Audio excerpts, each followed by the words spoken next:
And I want to request our leaders, those who are in decision-making levels in government, you are trivializing a very important matter of fuel supply chain in Kenya.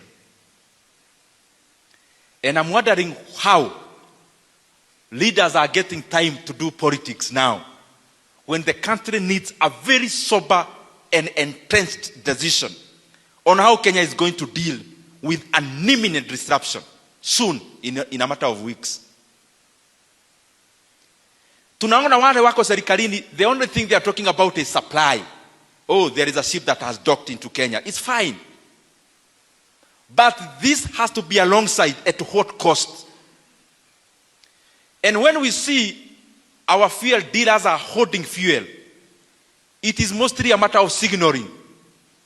When you hold 1 million liters of fuel and you are sure that there will be a drastic increment soon, what do? You hold because you are in money, you are in profits. But it's also the work of government to signal the right communication to the market. There are only 3 things the government can do to make Kenyans brace themselves in this disruption of oil supply chain ambayo ile imefanyika Iran. Na tumeona nchi zingine zishaanza hiyo mikakati, because they are not living in wishing, they are living in planning. Kenya, our economy cannot afford a drastic increment in fuel prices. That is very clear.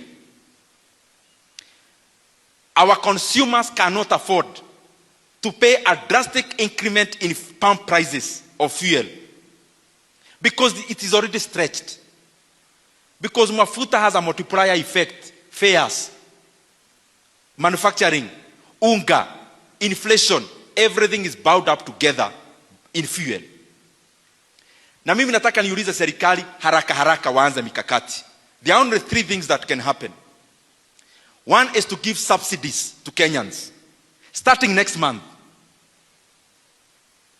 The second one is for the government to remove the 8% they added in fuel, so that our VAT in fuel can go even up to 0. And the third thing is to remove the 7 shillings per liter that was added into the fuel levy in the year 2024. We are talking about this matter now. It doesn't seem like it is present, but it's present here with us. And a prudent government ought to be planning now. Planning that they will not come on TV to give Kenyan stories about Iran. Kabla walegesha na wateremshe bei VAT, kabla wateremshe fuel levy, na kabla waongeza wa Kenya subsidy. Na nimeenda na nikaangalia PDL, ile inaitwa Petroleum Development Levy in Kenya. It has around 25 billion shillings. Kenya consumes around 12.5 million liters of diesel and petrol. We consume close to 400 million liters of fuel in a month. 25 billion can barely give subsidy for a month.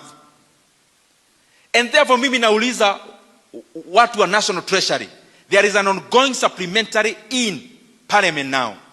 It is upon them to send a memorandum to Parliament, provisioning for enough money to subsidize fuel in Kenya, because I am giving them free advice. If they don't do that, Kenyans will force them to do that, and it will not be in a polite way.